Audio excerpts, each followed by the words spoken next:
Well, it doesn't surprise me, obviously, given that showing. It does show how amazing and how quickly things can change. From winning the straw poll to dropping out, finishing last in the Iowa caucus is quite a fall in a short period of time. You know, I think it's an interesting phenomenon. I will say there is absolutely no doubt in my mind that once the Republican Party picks a nominee, that we will be 110% united, motivated, and enthusiastic about winning for the good of our country. That's certainly my view, and about every governor and every elected official I've talked to believes the same thing. I think there's a little bit of the waiting for Superman phenomenon this year.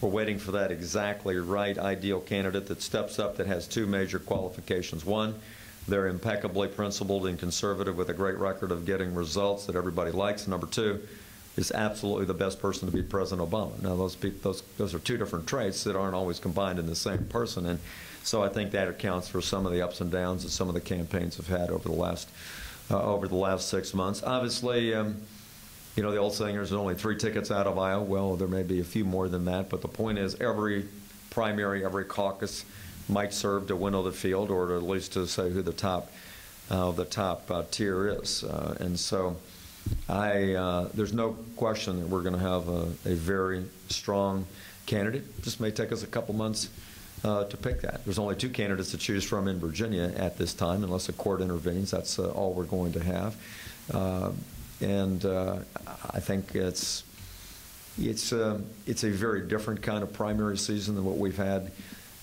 in the past, with so many people having front runner status for at least some period of time. But I would remind everybody that in late fall of 2007, nobody thought John McCain was going to be a nominee. He was broke.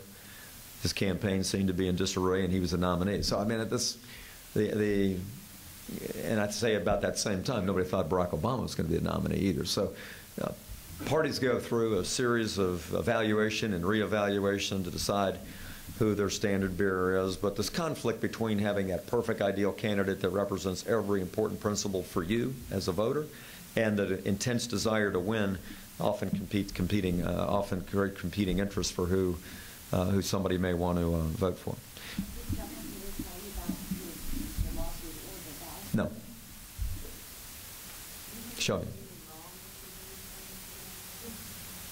Heck, I did it twice. It can't be that hard. I even did it twice. Even he did it twice, yeah. That's it. And I might add that about every election since I've been in office, which is my 21st year, no credible candidate for statewide office in Virginia has ever had a problem making the ballot. I would say, though, at the other hand, that we absolutely shouldn't be changing the rules in the middle of the stream. Everybody's known these rules for 40 years. So we certainly don't want to do things after the fact because candidates didn't make it. Now, going forward, should we look at whether or not, and we do have strict guidelines. There's no question we're among the strictest of the states in terms of access to the ballot.